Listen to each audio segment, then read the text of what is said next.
प्रार्थना. प्रार्थना म्हणजे एखाद्याचे मन आणि हृदय देवाकडे उंचावणे आणि देवाकडे चांगल्या गोष्टींसाठी विनंती करणे.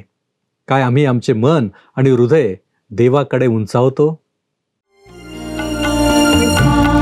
उपासना, उपासना, उपासना, उपासना, प्रभुजी करो उपासना, प्रभुजी करो उपासना, उपासना, उपासना, उपासना, उपासना. उपस्थित सर्व बंधू आणि भगिनींनो, उपासना कार्यक्रमामध्ये आपले हार्दिक स्वागत. प्रियांनो, पवित्र शास्त्रामध्ये प्रार्थनेविषयी अनेक उदाहरणे आहेत. अनेक ठिकाणी त्याचा उल्लेख आहे. कदाचित आम्ही आमच्या लहानपणापासून प्रार्थना करीत असू, परंतु आज आपण पौलाच्या प्रार्थनेकडे अभ्यासात्मक दृष्टीने पाहणार आहोत. पौलाच्या या प्रार्थनेचे काय वैशिष्ट्य होते? त्याने कशावर जास्त भर दिला? त्याने कोणासाठी प्रार्थना केली? इत्यादी गोष्टींचे अध्ययन आपण आज करणार आहोत. तर मग चला प्रियांनो, आपण आपल्या अध्ययनाची सुरुवात करूया. श्रोत्यांनो, ह्या दिवसांमध्ये आम्ही इफिस्करास पत्र ह्याचे अध्ययन करीत आहोत. 3ऱ्या अध्यायाला आम्ही सुरुवात केलेली आहे. आम्ही पाहिलं श्रोत्यांनो की प्रार्थना करीत असताना आमची शारीरिक स्थिती कशी असायला हवी. विशेष म्हणजे प्रार्थना करताना आम्ही परमेश्वरासमोर भय बाळगून जायला हवे. आम्ही देवाला गृहीत धरून चालणे ही एक फार मोठी चूक आहे. निर्मितीची निर्मात्यासमोर काय जागा असायला हवी हे लक्षात घेऊन आम्ही आमच्या निर्माणकर्त्या देवासमोर उपडे पडून प्रार्थना करायला हवी. पौलाने तशा प्रकारे जमिनीकडे तोंड करून उपडे पडून प्रार्थना केली व मला वाटतं ही शारीरिक स्थिती प्रार्थनेकरिता योग्य आहे. पौलाच्या या प्रार्थनेविषयी आणखीन एक महत्त्वाचा मुद्दा मला वाटतं आपण लक्षात घ्यायला हवा. आम्ही पाहिले की पौलाने देव जो पिता याची प्रभू येशू ख्रिस्ताच्या नावात प्रार्थना केली. तसेच आपल्या लक्षात आलेच असेल की या पत्राच्या पहिल्या अध्यायातील 17व्या वचनात त्याने आपल्या प्रभू येशू ख्रिस्ताचा देव याची प्रार्थना केली. हे त्याचे सूत्र होते असे दिसते. मला वाटतं की देव जो पिता याला केलेल्या सर्व प्रार्थना आपल्या प्रभू येशू ख्रिस्ताच्याच नावात व्हायला हव्यात. हे काहीसे कडक सूत्र आहे. योहान कृष्णवर्तमान 16वा अध्याय आणि 23व्या वचनात प्रभू येशूने म्हटले, त्या दिवशी तुम्ही माझ्याजवळ काही मागणार नाही. मी तुम्हास खचित खचित सांगतो की तुम्ही पित्याजवळ काही मागाल ते तुम्हास माझ्या नावाने देईल. जर तुम्ही व मी प्रभू येशू जवळ प्रार्थना करू तर आम्ही स्वतःला आमच्या महान मध्यस्थाविषयी वंचित करू. तो आमचा महान मध्यस्थ आहे. प्रभू येशूच्या नावात जर आम्ही देव जो पिता याच्याकडे प्रार्थना घेऊन जाऊ तर स्वतः प्रभू येशू आमच्या प्रार्थना पित्याजवळ नेईल. प्रभू येशू या पृथ्वीवर मानव म्हणून आला. त्याने मानवी जीवनाचा पूर्ण अनुभव घेतला आणि एकही मानवी समस्या अशी नाही, एकही मानवी दुःख नाही, एकही मानवी यातना नाही की ती त्याने अनुभवली नाही.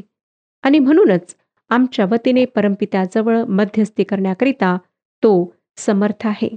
पौलाच्या प्रार्थनेचा विचार करीत असताना श्रोत्यांनो, मला आपणाला सांगू द्या की आम्ही आमच्या प्रार्थना जीवनाविषयी योग्य काळजी घ्यायला हवी. आम्ही प्रार्थना कशी करावी याविषयी प्रभू येशूने फार मोलाच्या सूचना मत्तई कृष्णवर्तमान 6वा अध्याय 5 ते 8 या वचनांमध्ये दिलेल्या आहेत. मत्तई कृष्णवर्तमान 6वा अध्याय 5 ते 8 वचने. जर आपणाजवळ नवीन करार आहे तर आपण ही वचने अवश्य वाचा. प्रभू येशूची ही प्रार्थनेविषयीची शिकवण आम्ही नीट ध्यानात ठेवायला हवी. पौलाची ही प्रार्थना छोटी किंवा संक्षिप्त होती हे आपल्या लक्षात आले का? इफिस्करास पत्र यातील दोन्ही प्रार्थना व फिलिप्पिकरास पत्रातली एक प्रार्थना या पौलाच्या प्रार्थना संक्षिप्त आहेत. पवित्र शास्त्रातील सर्वच प्रार्थना खरे तर संक्षिप्त आहेत. प्रभू येशूने आम्हाला सांगितले की विदेशांप्रमाणे आम्ही व्यर्थपणे प्रार्थना घोकू नये. तसे केल्याने आपल्या प्रार्थना ऐकल्या जातात असे बरेच लोक समजतात.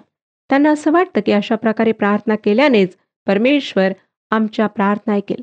इफिस्करास पत्र 3रा अध्याय आणि 15व्या वचनात पौल म्हणतो, इफिस्करास पत्र 3रा अध्याय आणि 15वे वचन, ह्या कारणास्तव स्वर्गातील व पृथ्वीवरील प्रत्येक वंशास ज्या पित्यावरून नाव देण्यात येते त्या पित्यासमोर मी गुडघे टेकून अशी विनंती करतो की आम्हाला परमेश्वरापासून आकाशातल्या व पृथ्वीवरल्या प्रत्येक कुटुंबाला नाव मिळाले आहे. देवाचे कुटुंब अद्भुत कुटुंब आहे. कित्येक लोकांना वाटतं की पती पत्नी व 2 लेकरे एवढेच आमचे कुटुंब आहे. परंतु देवाचे कुटुंब त्यापेक्षा अधिक मोठे आहे. पुढे पौल इफिस्करास पत्र 3 अध्याय 16 ते 19 या वचनांमध्ये अशा प्रकारे प्रार्थना करतो. त्याने आपल्या ऐश्वर्याच्या समृद्धीप्रमाणे तुम्हाला असे दान द्यावे की तुम्ही त्याच्या आत्म्याच्या द्वारे अंतर्यामी बल संपन्न व्हावे. ख्रिस्ताने तुमच्या अंतकरणामध्ये तुमच्या विश्वासाच्या द्वारे वस्ती करावी, ह्यासाठी की तुम्ही प्रीतीत मुळावलेले व पाया घातलेले असे असून तिची रुंदी, लांबी, उंची व खोली किती हे तुम्ही सर्व पवित्र जनासह समजून घ्यावयास व बुद्धीस अगम्य अशी ख्रिस्ताची प्रीती ओळखून घ्यावयास शक्तिमान व्हावे, असे की तुम्ही देवाच्या सर्व पूर्णते इतके परिपूर्ण व्हावे. श्रोत्यानो, ह्या ठिकाणी पौलाची प्रार्थना फार सुंदर आहे. लक्षात घ्या की पौल पुन्हा देवाच्या गौरवाच्या ऐश्वर्यानुसार प्रार्थना करीत आहे. तो देवाच्या गौरवाच्या संपत्तीतून काही मागत नाही. तो देवाच्या ऐश्वर्याच्या संपत्तीनुसार प्रार्थना करीत आहे. तुम्हाला परमेश्वर त्याच्या ऐश्वर्याच्या ऐपतीनुसार देतो, म्हणजे तो आम्हाला त्याची कृपा वेगवेगळ्या प्रकारे पुरविताना त्याच्या कृपेच्या ऐश्वर्याला शोभेल अशी तो विपुल व भरपूर देतो. तो त्याची कृपा आम्हाला देताना आमच्यासारखा कंजूसपणा करीत नाही. इफिसेतील विश्वासणाऱ्यांच्या वतीने पौलाने 4 विनवण्या केल्या आहेत. त्याची पहिली प्रार्थना ही आहे की विश्वासणाऱ्यांनी देवाच्या आत्म्याच्या द्वारे अंतर्यामी बलसंपन्न व्हावे. विश्वासणाऱ्याच्या दैहिक स्वभावाकरिता जशी प्रार्थनेची गरज आहे तशी त्याच्या आत्मिक स्वभावालाही प्रार्थनेची गरज आहे. आम्ही आमच्या शारीरिक गरजांकरिता प्रार्थना करीत असताना बऱ्याचदा आमच्या आत्मिक गरजांकडे दुर्लक्ष करतो. कित्येकदा आम्ही पवित्र शास्त्राचे नियमित वाचन करणे सोडून देतो. आमचे प्रार्थना जीवन अतिशय रोडावून जाते आणि प्रार्थनेतही आम्ही आत्मिक गरजांकडे लक्ष देण्याऐवजी भौतिक गरजांवरच भर देतो. आमच्या आत्म्याची तहान व भूक काय आहे ह्याकडे आमचे पूर्ण दुर्लक्ष होते. अशा वेळेस आम्हाला आत्मिक अशक्तपणा निश्चितपणे येतो, किंवा कधीकधी देवाच्या सेवेत असताना अंधकारातील सत्तांशी लढत असताना आत्मिक थकवा येतो व आत्मिक क्षीणता जाणवू लागते. अशा वेळेस आम्हाला देवाच्या आत्म्याच्या सामर्थ्याची नितांत गरज भासते. तसेच आत्मिक जीवनात वाढत असताना दैहिक गोष्टींवर विजय मिळविण्यासाठी त्यांच्याशी लढा देऊन त्यांना प्रतिकार करण्यासाठी आम्ही अंतर्यामी बलवान असावे हे अगत्याचे आहे. आमचे जे बाह्य व्यक्तिमत्व आहे त्याकरिता प्रार्थना करण्याकडे आमचा कल असतो. लोकांच्या भौतिक गरजांकरिता, मानसिक गरजांकरिता प्रार्थना करणे चांगली गोष्ट आहे. पौलानेही तशा प्रार्थना केल्यात. पौल या प्रार्थनेच्या 2ऱ्या विनवणीमध्ये म्हणतो, ख्रिस्ताने तुमच्या अंतःकरणामध्ये तुमच्या विश्वासाच्या द्वारे वास करावा. याचा अर्थ असा की प्रभूप्रमाणे विचार करावे. प्रभूने म्हटले की तुम्ही माझ्यामध्ये व मी तुम्हामध्ये वस्ती करावी. त्याप्रमाणे पौलाचे जीवन झालेले होते. तो म्हणाला, मी नव्हे तर ख्रिस्त माझ्यामध्ये जगतो. पवित्र शास्त्र आम्हाला करिंथकरास 2 पत्र 13 अध्याय आणि 5व्या वचनात सांगते की तुम्ही विश्वासात आहात किंवा नाही याविषयी आपली परीक्षा करा. आपली प्रतीती पहा. येशू ख्रिस्त तुम्हामध्ये आहे असे तुम्ही स्वतः संबंधाने समजताना, नाहीतर तुम्ही कसोटीस उतरलेले नाही. प्रभू येशू ख्रिस्त हा तात्पुरता आलेला पाहुणा नाही, तर तो आत्म्याच्या द्वारे आमच्या जीवनात राहण्यासाठी कायम करता असलेला भाडेकरू आहे. योहानकृत शुभवर्तमान 15 अध्याय 5व्या वचनात आम्हाला वचन सांगतं, मी वेल आहे, तुम्ही फाटे आहात. जो मजमध्ये राहतो आणि मी त्याचमध्ये राहतो तो पुष्कळ फळ देतो, कारण मजपासून वेगळे असल्यास तुम्हाला काही करता येत नाही. पवित्र आत्म्याच्या द्वारे ख्रिस्ताने आमच्या अंतःकरणात वस्ती करावी हे अगत्याचे आहे. पौल करिंथकरास 2 पत्र 10 अध्याय आणि 5व्या वचनात म्हणतो, तर्क वितर्क व देव ज्ञानाविरुद्ध उंच उभारलेले असे सर्व काही पाडून टाकून प्रत्येक कल्पना ख्रिस्ताधीन व्हावी म्हणून आम्ही ती बंदिवान करून नेतो. जर आम्हाला ख्रिस्त सदृश्य व्हायचे असेल तर आम्हाला त्याला आमच्या अंतःकरणात वस्ती करू देणे आवश्यक आहे. त्याची वचने, त्याचे विचार, त्याची शिकवण ही जर आमच्या ध्यानीमनी व स्वप्नी असतील तर साहजिकच आमचे वर्तन, आमच्या वृत्ती, आमचे हावभाव ख्रिस्ताप्रमाणे होतील. पौलाने इफिस्करांसाठी जी प्रार्थना केली तिच्यातली तिसरी विनवणी अशी आहे की विश्वासणाऱ्यांना ख्रिस्ताच्या महान प्रीतीची खोली, उंची, लांबी व रुंदी समजावी, तिचे ज्ञान त्यांना प्राप्त व्हावे. पॉल म्हणतो की ते प्रीतीत मुळावलेले व पाया घातलेले असे व्हायला हवे. मुळावणे हा शब्द वनस्पती शास्त्रातला आहे, तर पाया घालणे हा शब्द वास्तुकला शास्त्रातला आहे व या दोन्ही शब्दांमधून स्थैर्य हा भाव व्यक्त होतो. होय श्रोतांनो, आम्हाला विश्वासामध्ये स्थिर व्हायचे आहे. विश्वासामध्ये मजबूत होऊन ख्रिस्तामध्ये आम्हाला वाढायचे आहे. आम्ही ख्रिस्ताच्या प्रीतीमध्ये मुळावलेले व पाया घातलेले व्हावे, यासाठी ख्रिस्ताने आमच्या हृदयात वस्ती करावी हे अगत्याचे आहे. इफिसीतील विश्वासणाऱ्यांनी ख्रिस्ताची बुद्धीस अगम्य अशी प्रीती जाणावी अशी पौलाची इच्छा होती. ख्रिस्ताची अफाट प्रीती म्हणजे खुद्द देवाची अफाट प्रीती होय. ती आमच्याकरिता अतुलनीय आहे, मोजता न येणारी आहे. ती बुद्धीस अगम्य अशी आहे. विश्वासणाऱ्याच्या जीवनातल्या अनेक विरोधाभासांपैकी हा एक विरोधाभास आहे की जे त्याला समजू शकत नाही ते त्याला जाणायचे आहे. योहानाचे पहिले पत्र 4 अध्याय 8 आणि 16 वचनात आपण वाचतो. योहानाचे पहिले पत्र 4 अध्याय 8 आणि 16 वचन. देव प्रीती आहे. देवाच्या प्रीतीची लांबी, रुंदी, खोली व उंची जाणून घेणे मानवी बुद्धी पलीकडची गोष्ट आहे व ती समजून घेण्यासाठी आम्हाला तशा प्रार्थनेची व देवाच्या आत्म्याची गरज आहे.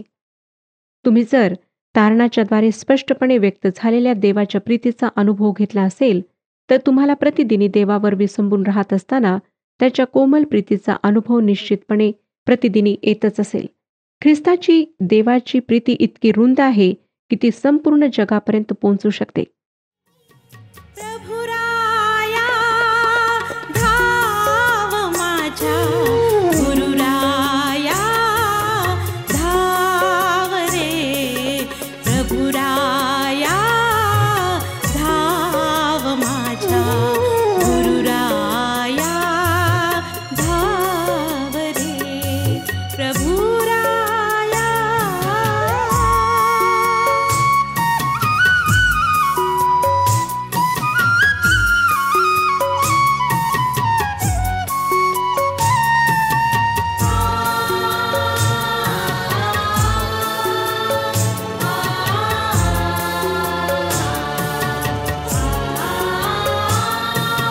भवसिंधू खवळला किती, भीती वाटती भडकली मती. भवसिंधू खवळला किती, भीती वाटती भडकली मती.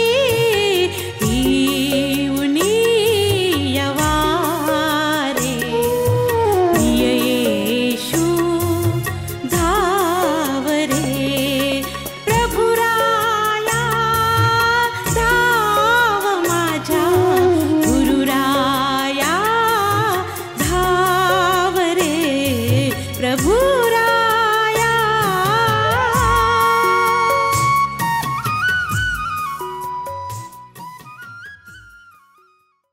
प्रभू येशूने योहान कृष्णवर्तमान 10 अध्याय 9 वचनात सांगितले की मी दार आहे, माझ्याद्वारे कोणी आत जाईल तर त्याला तारण प्राप्ती होईल.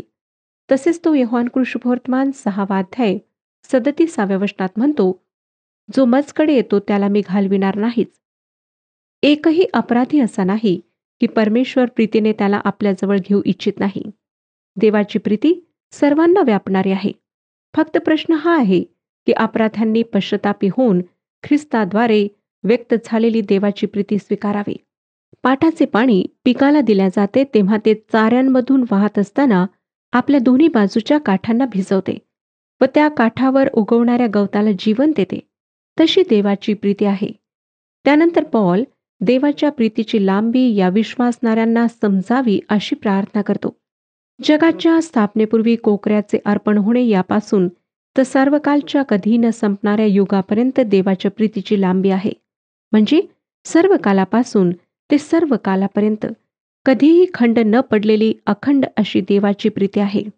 मानवी जगातले एकही युग असे नाही की त्या युगापूर्वी, त्या युगामध्ये व त्या युगानंतर देवाची प्रीती नव्हती व असणार नाही. ती चिरकालापासून चिरकालापर्यंत आहे. आणि देवाच्या प्रीतीची खोली अथांग आहे. प्रीतीच्या खोलीची साक्ष ही आहे की देवाचा पुत्र, त्याचा अभिषिक्त प्रभू येशू ख्रिस्त याने वधस्तंभावर मरण पत्करले. होय श्रोत्यानो, प्रभू येशू ख्रिस्ताने आमच्याशी निस्वार्थ असे प्रेम केले आहे. देवाच्या प्रीतीची उंची ही तुमच्या व माझ्या बुद्धी सामर्थ्यापलीकडची आहे. ती देवाच्या आसनापर्यंत पोहोचणारी आहे. फिलिप्पिकरास पत्र 2 अध्याय आणि 6 वचन सांगतं, तो देवाच्या स्वरूपाचा असूनही देवासमान असणे हा लाभ असा त्याने मानला नाही. देवाच्या उत्तुंग प्रीतीविषयी विचार करीत असताना मला एक फार दुःखद गोष्ट आठवते, परंतु ती देवाच्या आमच्यावरील प्रीतीची उंची दाखवणारी आहे. एकदा एका मोठ्या नदीच्या पुलाजवळ एका माणसाची नेमणूक झाली होती. ट्रेनची येण्याची वेळ होताच नदीवर रेल्वेचा पूल टाकणे व ट्रेन त्यावरून पलीकडे निघून जाताच तो पूल वर करणे, जेणेकरून नदीतून दळणवळण करण्यासाठी मोठ्या जहाजांचा मार्ग मोकळा होईल, असे त्या माणसाचे काम होते. त्याची त्या पुलाचे नियंत्रण करणाऱ्या यंत्रावर नेमणूक करण्यात आली होती. शाळेच्या सुट्टीच्या दिवसांमध्ये एक दिवस त्याचा एकुलता एक मुलगा त्याच्या मागे लागून म्हणाला, बाबा, मला तुमच्याबरोबर तुमच्या ऑफिसमध्ये न्या. तुम्ही तो लोखंडी पूल कसा उचलता, त्यावरून आगगाडी कशी जाते ते मला पाहायचे आहे. नदीतून येणाऱ्या जाणाऱ्या आगबोटी मला पाहायच्या आहेत. मुलाच्या या इच्छेपुढे वडिलांनी मान झुकवली. एक दिवस सकाळीच त्या मुलाच्या आईने त्यांच्यासाठी मुलाच्या आवडीचा जेवणाचा डब्बा दिला व दोघेही बापलेक मोठ्या आनंदाने त्या छोट्याशा कार्यालयात गेले. तेथील नयनरम्य देखावा पाहून तो छोटा मुलगा खूप आनंदित झाला. मोठे मोठे यंत्र, जवळच असलेले त्याच्या वडिलांचे ऑफिस नदीच्या काठावर होते. नदीच्या भल्या मोठ्या पात्राच्या काठावर दाट झाडी होती आणि नदीच्या निळाशार स्वच्छ पाण्यात सूर्याचे प्रतिबिंब पडलेले होते. बराच वेळ हा मुलगा त्या परिसरात उत्साहाने एकटाच खेळत राहिला. मग ट्रेन येण्याची वेळ झाली तसे त्याचे वडील त्या मोठे चाक असलेल्या यंत्राच्या दिशेने वळले. ट्रेन नदीच्या जवळ येण्यापूर्वी नदीचे काठ सांधणारा तो पूल नदीवर टाकणे आवश्यक होते. त्यांनी दुरून ट्रेनचा आवाज ऐकला आणि ती यंत्र फिरविण्यासाठी तिकडे वळले. तेवढ्यात त्यांना त्याच्या मुलाचा कण्ह्याचा व रडण्याचा आवाज ऐकू आला. त्यांनी पूल नदीवर खाली आणण्यासाठी यंत्राचे बटन दाबले आणि मुलाचा शोध सुरू केला. लवकरच आपला मुलगा त्या यंत्राच्या चक्रात अडकलेला त्याला आढळला. पण क्षणातच त्यांच्या हेही लक्षात आले की आता यंत्र सुरू झालेले होते व नदीचे दोन्ही किनारे सांधणारा पूल खाली आणला जात होता व त्या दिशेने येणारी आगगाडी वेगात धावत होती. तिला धोक्याचा इशारा देऊन अलीकडेच थांबवणेही अशक्य होते. एकतर यंत्र थांबवून चक्रात सापडलेल्या आपल्या मुलाला वाचविणे व आगगाडी पुलाशिवाय बेधडक नदीच्या पात्रात कोसळू देणे, किंवा चक्रामध्ये क्षणाक्षणाला अधिकाधिक गुंतल्या जाणाऱ्या आपल्या लाडक्या मुलाचा मृत्यू स्वतःच्या डोळ्यांनी पाहणे व आगगाडीतल्या ज्या हजारो लोकांनी त्याला व त्याच्या मुलाला कधी पाहिले नाही व आपला जीव वाचविल्याबद्दल ज्यांनी कधी त्याचे व त्याच्या मुलाचे आभारही मानले नसते, त्या लोकांचा ते यंत्र चालू ठेवून पूल नदीच्या किनाऱ्याला जोडून जीव वाचवणे, त्या माणसाला विचार करून निर्णय घ्यायला फारसा वेळ नव्हता. एकीकडे यंत्राच्या चक्रात अडकलेला निष्पाप लाडका मुलगा बाबा मला वाचवा, बाबा मला वाचवा असे केविलवाणे ओरडताना त्याचे कवळे अंग त्या चक्रात पिरगळले जात असताना त्याला दिसत होते. तर दुसरीकडे वेगाने धडधडत येणारी हजारो जीव स्वतःमध्ये सामावून घेतलेली आगगाडी दिसत होती. त्या माणसाने क्षणभर विचार केला. आपले डोळे घट्ट मिटले व पूल खाली पडेपर्यंत यंत्र चालू ठेवले. बाबा मला वाचवा च्या आर्त किंकाळ्या कमी होऊन संपून गेल्या. धडधड आवाज करीत आगगाडी त्या पुलावरून पलीकडे निघून गेली. तिच्यातले लोक त्याला हसताना मौज मजा करताना दिसले. त्याने त्या दुष्ट चक्राकडे आपली नजर वळवली. त्याच्या त्या एकुलत्या एका कोवळ्या मुलाच्या शरीराच्या चिंध्या झाल्या होत्या. ते चक्र त्याच्या निष्पाप रक्ताने माखले होते आणि जमिनीवर रक्ताचे थारोळे जमले होते. श्रोत्यानो, देवाची तुमच्या व माझ्यावर असलेली प्रीती इतकी प्रचंड स्वार्थ त्यागी आहे. त्याने देहदंड व नरकाग्नीची शिक्षा ठरलेल्या पापी मानवाला वाचविण्यासाठी आपला एकुलता एक पुत्र या गलिच्छ पृथ्वीवर पाठवला. त्याला मानवाच्या सर्व यातनांमधून जायला लावले. त्याला वधस्तंभावरचे मरण पत्करायला लावले. यासाठी की त्याच्या व पापी मानवामध्ये समेट केला जावा. मानवासाठी ठरलेला देहदंड व नरकाग्नीची शिक्षा रद्द व्हावी व त्याचा देवाच्या राज्यात प्रवेश व्हावा.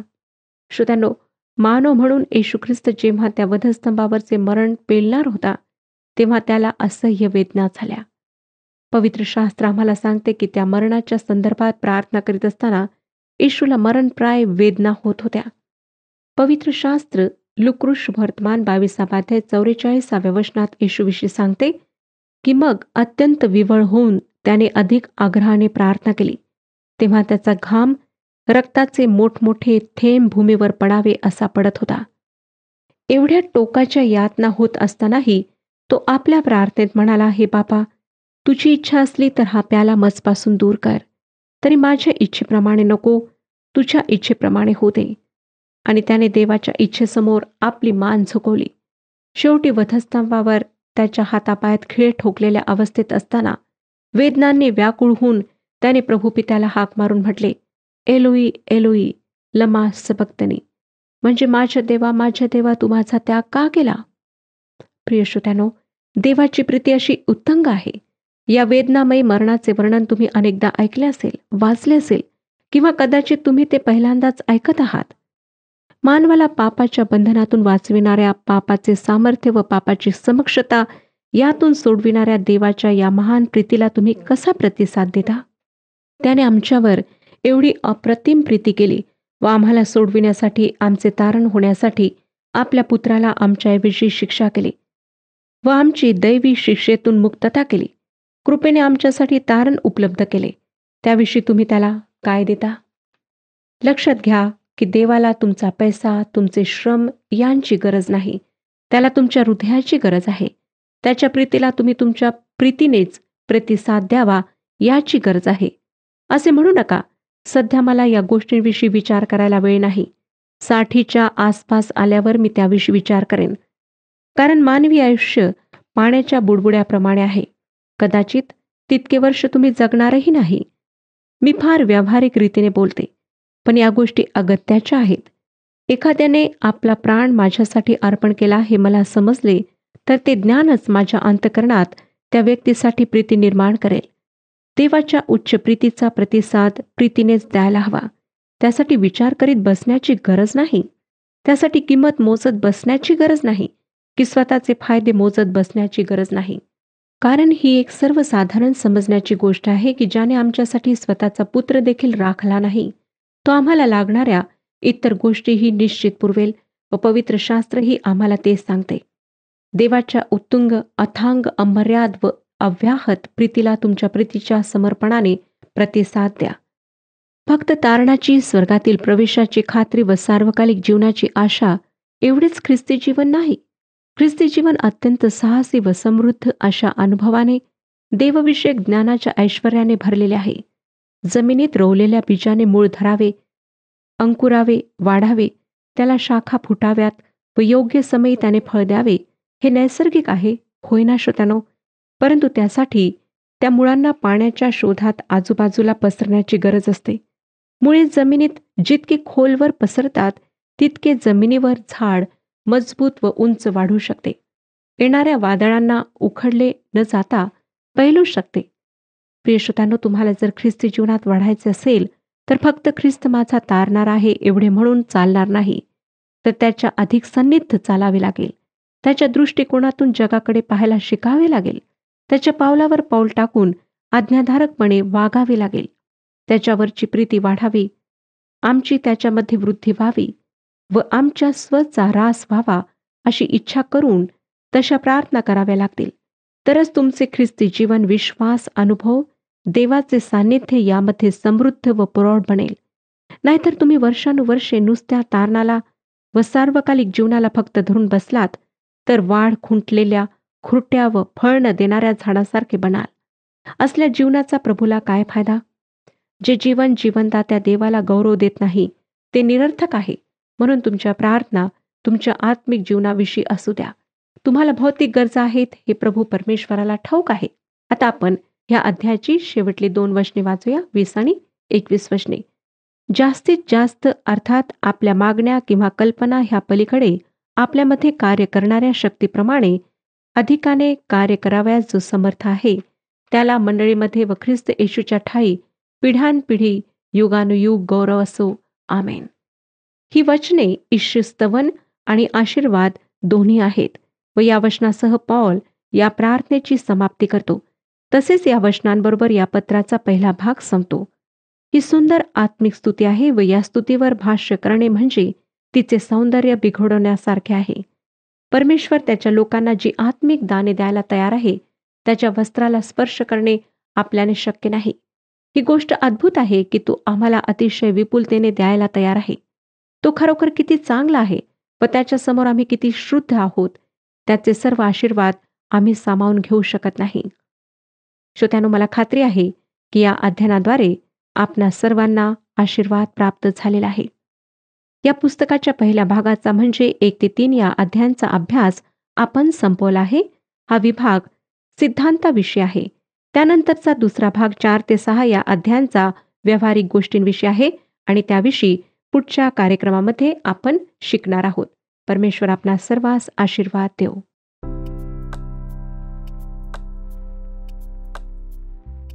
मागील कार्यक्रमातील प्रश्नाचे उत्तर आहे: ए. परराष्ट्रीय लोक ख्रिस्त येशूच्या ठायी सुवार्तेच्या योगाने वतनबंधू अभिवचनाचे वाटेकरी झाले. आजचा प्रश्न: आजच्या अध्ययनानुसार पौलाने प्रार्थना कशी केली होती? ए. बसून, बी. उभे राहून, सी. गुडघे टेकून, डी. टाचा वर करून.